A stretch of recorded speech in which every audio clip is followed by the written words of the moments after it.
कि जिवें परसों यानी कि ऐतवार 26 जनवरी का दिन है, सिखां नाल भारत विच एक तो बाद एक नस्लकुशी हुई। तुसीं इस रिपब्लिक डे संबंधी सिख नुक्ता निगाह तो की कहना चाहोगे?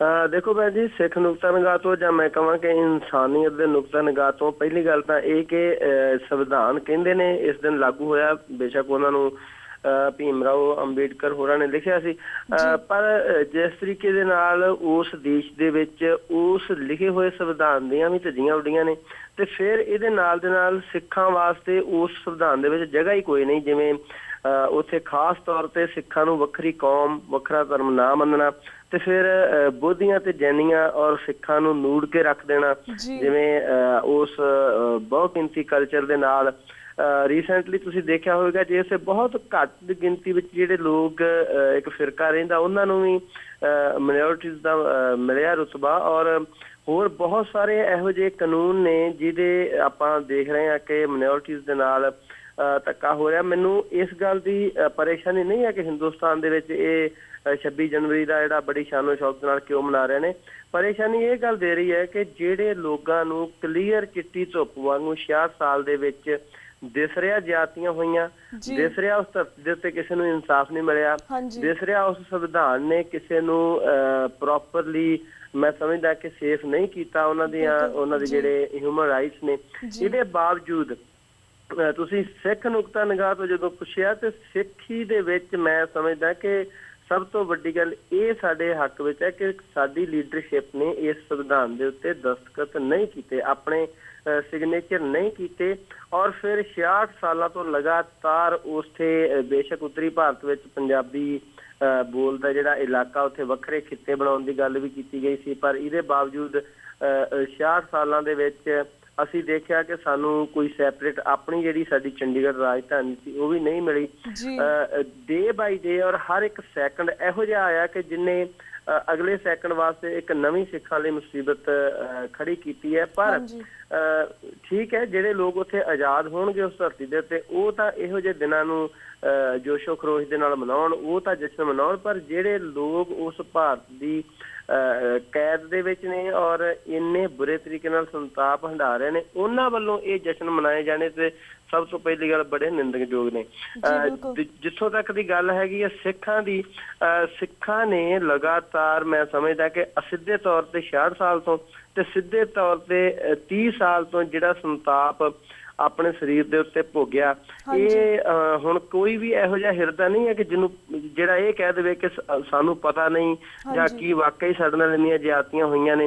पर उत्थों दे मीडिया ने बेशक वो इलैक्ट्रॉनिक मीडिया बेशक वो प्रिंटड मीडिया इहो जिहा एक रूप एक अख्तियार कर लिया है कि सब हशा की दौड़ लगी हुई है।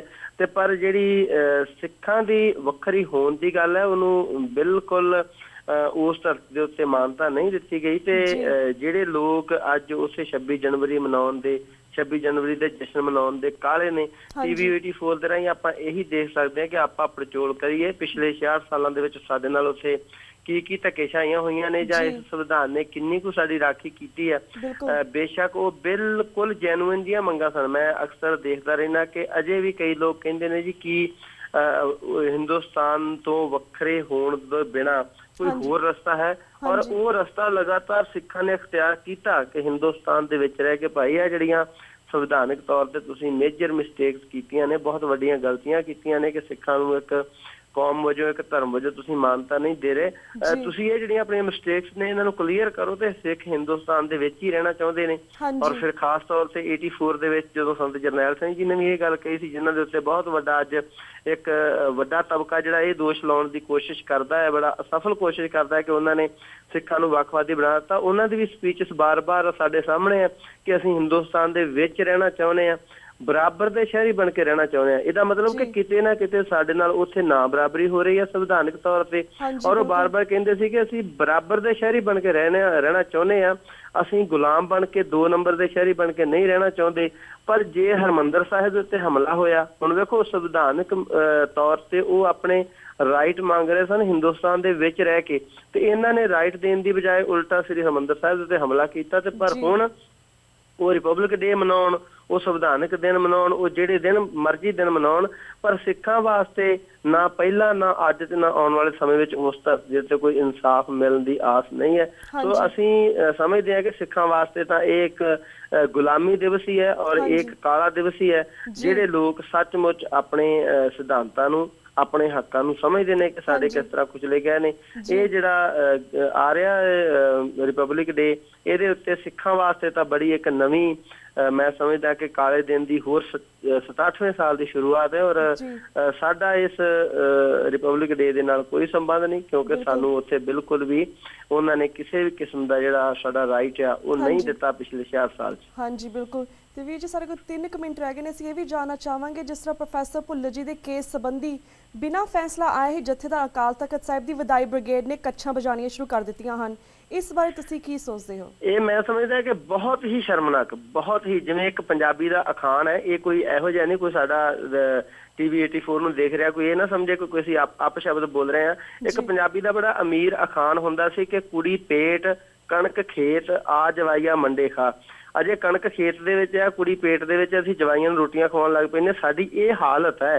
ਹੁਣ ਉਹ ਅਜੇ 15 ਬੰਦਿਆਂ ਦੇ ਵਿੱਚ ਪਤਾ ਨਹੀਂ ਭੁੱਲਰ ਸਾਹਿਬ ਦਾ ਨਾਂ ਹੈਗਾ ਵੀ ਹੈ ਕਿ ਨਹੀਂ ਹੈਗਾ, ਬਟ ਇਹਦੇ ਬਾਵਜੂਦ ਆਮ ਲੋਕਾਂ ਨੇ ਤਾਂ ਜਿਹੜੀਆਂ ਕੱਛਾਂ ਵਜਾਉਣੀਆਂ ਸੀ। ਬੜੀ ਸ਼ਰਮਨਾਕ ਗੱਲ ਜਦੋਂ ਮੈਂ ਅਖਬਾਰ ਦੇ ਵਿੱਚ ਪੜ੍ਹੀ ਕਿ ਸ੍ਰੀ ਅਕਾਲ ਤਖਤ ਸਾਹਿਬ ਵੱਲੋਂ ਸੁਪਰੀਮ ਕੋਰਟ ਦੇ ਫੈਸਲੇ ਦਾ ਸਵਾਗਤ ਹੈ। ਹੁਣ ਸ੍ਰੀ ਅਕਾਲ ਤਖਤ ਸਾਹਿਬ ਦਾ ਜਿਹੜਾ ਪ੍ਰਾਈਡ ਆ, ਉਹਨਾਂ ਨੂੰ ਇਹ ਜਥੇਦਾਰ ਜਿਹੜੇ ਬਣਾਏ ਗਏ ਨੇ ਇੱਕ ਕੰਪਨੀ ਦੇ ਵੱਲੋਂ, ਇੱਕ ਬਾਦਲ ਲਿਮਟਿਡ ਫਰਮ ਦੇ ਵੱਲੋਂ, ਇਹ ਕਿਸ ਤਰੀਕੇ ਨਾਲ ਉਹਦੀ ਸਰਵਉੱਚਤਾ ਨੂੰ ਘਟਾ ਰਹੇ ਨੇ। ਜਿਹੜੀ ਗੱਲ ਤੁਸੀਂ ਭੁੱਲਰ ਸਾਹਿਬ ਦੀ ਕੀਤੀ ਹੈ ਉਹ ਤਾਂ ਅਜੇ ਭਵਿੱਖ ਦੀ ਕੁੱਖ ਦੇ ਵਿੱਚ ਸਭ ਕੁਝ। ਜੇ ਮੰਨ ਲਓ ਕਿ ਭੁੱਲਰ ਸਾਹਿਬ ਨੂੰ ਫਾਂਸੀ ਤੋਂ ਉਮਰ ਕੈਦ ਵਿੱਚ ਤਬਦੀਲ ਵੀ ਕਰ ਦਿੱਤਾ ਜਾਂਦਾ ਤੇ ਇਹ ਉਸ ਤੋਂ ਵੀ ਬੜੀ ਵੱਡੀ ਘਾਤਕ ਗੱਲ ਹੋਊਗੀ। ਕਿਉਂ ਕਿ ਹਿੰਦੁਸਤਾਨ ਦੀ ਸਰਕਾਰ ਦੇ 2 ਹੱਥਾਂ ਦੇ ਵਿੱਚ ਲੱਡੂ ਨੇ।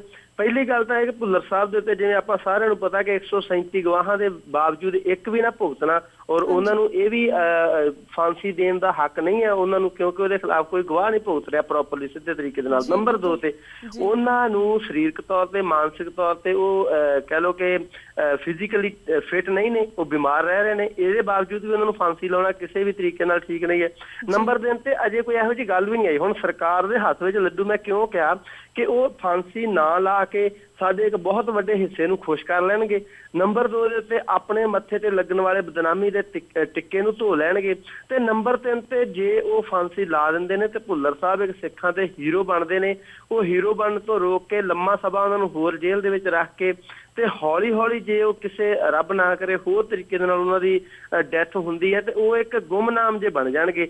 ਔਰ ਇਹ ਸਾਰੀਆਂ ਹੀ ਪੱਖਾਂ ਤੋਂ ਆਪਣੇ ਆਪ ਨੂੰ ਸੇਫ ਕਰਕੇ ਰੱਖਣਾ ਕਿ ਉਹਨਾਂ ਨੂੰ ਕਿਸੇ ਤਰੀਕੇ ਨਾਲ, ਜਿਵੇਂ ਮੈਂ ਦੱਸਿਆ ਕਿ ਫਾਂਸੀ ਲਾਉਣੀ ਯੋਗ ਨਹੀਂ ਬਣਦੀ ਔਰ ਫਾਂਸੀ ਦੀ ਸਜ਼ਾ ਕੱਟ ਕੇ ਉਹਨਾਂ ਨੂੰ ਉਮਰ ਕੈਦ ਦੇ ਵਿੱਚ ਤਬਦੀਲ ਕਰਨਾ, ਇਹ ਜੇ ਉਹ ਇਸ ਤਰ੍ਹਾਂ ਵੀ ਕਰ ਦੇਣ, ਮੰਨ ਲਓ ਉਹਨਾਂ 15 ਬੰਦਿਆਂ ਦੇ ਵਿੱਚ, ਤੇ ਫਿਰ ਵੀ ਇਹ ਸਾਡੇ ਹੱਕ ਵਿੱਚ ਨਹੀਂ ਜਾਂਦੀ, ਇਹ ਭੁੱਲਰ ਸਾਹਿਬ ਦੇ ਹੱਕ ਵਿੱਚ ਨਹੀਂ ਜਾਂਦੀ, ਸਾਡੀ ਮੂਵਮੈਂਟ ਦੇ ਹੱਕ ਦੇ ਵਿੱਚ ਨਹੀਂ ਜਾਂਦੀ। ਪਰ ਕੱਛਾਂ ਵਜਾਉਣ ਵਾਲੇ ਲੋਕ ਤਾਂ ਵਜਾਉਣ, ਆਮ ਲੋਕ ਤਾਂ ਇਨੋਸੈਂਟ ਨੇ, ਉਹਨਾਂ ਨੂੰ ਤੇ ਇੰਨੀ ਜਾਣਕਾਰੀ ਨਹੀਂ। ਪਰ ਜਦੋਂ ਅਸੀਂ ਸ੍ਰੀ ਅਕਾਲ ਤਖਤ ਸਾਹਿਬ ਦੇ ਜਥੇਦਾਰ ਵੱਲੋਂ ਇਹੋ ਜਿਹੀਆਂ ਗੱਲਾਂ ਪੜ੍ਹਦੇ ਜਾਂ ਸੁਣਦੇ ਆ, ਸਾਡੇ ਵਾਸਤੇ ਬੜੀ ਸ਼ਰਮਨਾਕ ਹੈ।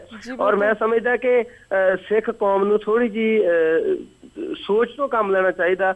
ਔਰ ਚਾਹੀਦਾ ਤਾਂ ਇਹ ਸੀ ਕਿ ਭੁੱਲਰ ਸਾਹਿਬ ਨੂੰ ਅੱਜ ਹੀ ਬਾਇੱਜ਼ਤ ਬਰੀ ਕਰ ਦਿੱਤਾ ਜਾਂਦਾ ਔਰ ਬਾਹਰ ਨਿਕਲ ਕੇ ਉਹਨਾਂ ਦਾ ਪ੍ਰੋਪਰ ਤਰੀਕੇ ਨਾਲ ਇਲਾਜ ਹੁੰਦਾ, ਉਹ ਆਪਣੇ ਪਰਿਵਾਰ ਵਿੱਚ ਆਉਂਦੇ। ਪਰ ਅਜੇ ਤਾਂ ਉਹਨਾਂ ਦੇ ਬਰੀ ਹੋਣ ਦੀ ਕੋਈ ਗੱਲ ਨਹੀਂ ਹੈ, ਅਜੇ ਉਹਨਾਂ ਦੀ ਫਾਂਸੀ ਟੁੱਟਣ ਦੀ ਕੋਈ ਗੱਲ ਨਹੀਂ ਹੈ। ਪਰ ਅਸੀਂ ਸਾਰਿਆਂ ਨੇ ਇੱਕ ਛੋਟੀ ਜਿਹੀ ਜਿਹੜੀ ਅਖਬਾਰ ਦੇ ਵਿੱਚ ਖਬਰ ਆਈ ਕਿ ਸ਼ਾਇਦ ਉਹਨਾਂ 15 ਬੰਦਿਆਂ ਵਿੱਚ ਭੁੱਲਰ ਸਾਹਿਬ ਵੀ ਹੋ ਸਕਦੇ ਨੇ ਤੇ ਕੱਛਾਂ ਵਜਾਉਣੀਆਂ ਸ਼ੁਰੂ ਕਰ ਦਿੱਤੀਆਂ। ਔਰ ਸ਼ਰਮ ਉਸ ਵੇਲੇ ਬੜੀ ਵੱਡੀ ਆਈ ਕਿ ਜਦੋਂ ਅਕਾਲ ਤਖਤ ਸਾਹਿਬ ਵੱਲੋਂ ਵੀ ਸਵਾਗਤ ਆਉਣੇ ਸ਼ੁਰੂ ਹੋ ਗਏ। ਅਜੇ ਤਾਂ ਭਵਿੱਖ ਦੀ ਕੁੱਖ ਵਿੱਚ ਸਭ ਕੁਝ ਹੈ। ਇਸ ਅਣਜੰਮੇ ਫੈਸਲੇ ਦੇ ਬਾਰੇ ਅਸੀਂ ਇੰਨਾ ਜ਼ਿਆਦਾ ਉਤਸ਼ਾਹਿਤ ਹੋਏ ਔਰ ਸਰਕਾਰ ਨੇ ਸ਼ਾਇਦ ਸਾਡੀ ਨਬਜ਼ ਪਹਿਚਾਣ ਲਈ ਹੈ ਕਿ ਇਹ ਸਿੱਖ ਜਿਹੜੇ ਲੋਕ ਨੇ ਇਹ ਕਿੱਥੇ ਕੁ ਖੜੇ ਨੇ, ਕਿੱਥੇ ਸਟੈਂਡ ਕਰਦੇ ਨੇ, ਜਾਂ ਇਹਨਾਂ ਦੀ ਮਾਨਸਿਕਤਾ ਕਿੰਨੀ ਕੁ ਮੈਂ ਠੀਕ ਹੈ ਕਿ ਇਹ ਤੀਖਣ ਬੁੱਧੀ ਨਾਲ ਸੋਚਦੇ ਵੀ ਨਹੀਂ ਕਿ ਜਾਂ ਨਹੀਂ ਸੋਚਦੇ। ਜੀ ਬਿਲਕੁਲ। ਤੇ ਵੀਰ ਜੀ ਸਵਾਲ ਜਵਾਬ ਤਾਂ ਬਹੁਤ ਸਾਰੇ ਨੇ ਪਰ ਸਾਡਾ ਹੁਣ ਵਕਤ ਇਜਾਜ਼ਤ ਨਹੀਂ ਦੇ ਰਿਹਾ, ਸਾਡਾ ਵਕਤ ਸਮਾਪਤੀ ਵੱਲ ਜਾ ਰਿਹਾ। ਤੁਹਾਡਾ ਬਹੁਤ ਬਹੁਤ ਸ਼ੁਕਰੀਆ ਕਿ ਤੁਸੀਂ ਸਾਡੇ ਸਾਰੇ ਸਵਾਲਾਂ ਦੇ ਜਵਾਬ ਬੜੇ ਵੇਰਵੇ ਦੇ ਨਾਲ ਦਿੱਤੇ ਤੇ ਬਾਕੀ ਸਵਾਲਾਂ ਦੇ ਜਵਾਬ ਤੁਹਾਨੂੰ ਅਸੀਂ ਫਿਰ ਤੋਂ ਲਵਾਂਗੇ, ਤੁਹਾਨੂੰ ਫਿਰ ਤੋਂ ਸਿੱਖ ਸੰਗਤਾਂ ਦੇ ਰੂਬਰੂ ਕਰਾਵਾਂਗੇ। ਪਰ ਤਦ ਤੱਕ ਲਈ ਵਾਹਿਗੁਰੂ ਜੀ ਕਾ ਖਾਲਸਾ, ਵਾਹਿਗੁਰੂ ਜੀ ਕੀ ਫਤਿਹ। ਵੀਅਰਸ ਇੱਥੇ ਮੈਂ ਤੁਹਾਡੇ ਕੋਲ ਇਜਾਜ਼ਤ ਲੈਣੀ ਹਾਂ, ਮੰਡੇ ਨੂੰ ਮਿਲਾਂਗੇ ਸੇਮ ਟਾਈਮ ਸੇਮ ਸ਼ੋ ਤੇ। ਤਦ ਤੱਕ ਲਈ ਵਾਹਿਗੁਰੂ ਜੀ ਕਾ ਖਾਲਸਾ, ਵਾਹਿਗੁਰੂ ਜੀ ਕੀ ਫਤਿਹ।